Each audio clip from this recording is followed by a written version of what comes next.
ভাই খিচুড়ির দামটা কত? 5 টাকা মিয়া ভাই। আচ্ছা ঠিক আছে, এই নেন 5 টাকা।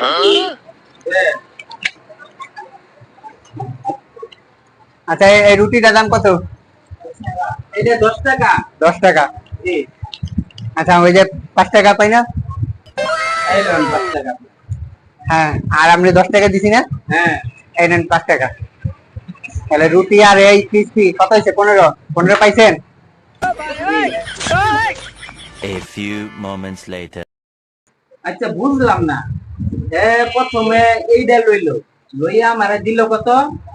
10 টাকা। পরে আমি আবার 5 টাকা ঘুরাই দিলাম। 5 টাকা ঘুরাই দিলাম, দেওয়ার পরে হ্যাঁ আবার রুটি নিল একটা, নিয়ে আমার 5 টাকা আবার আমার এই ঘুরাই দিল। তাহলে হ্যাঁ ओ भाई मारो मुझे, मारो मारो मुझे, मारो मारो। नहीं ये मजाक हो रहा है, एक सेकंड यार, मजाक हो रहा है।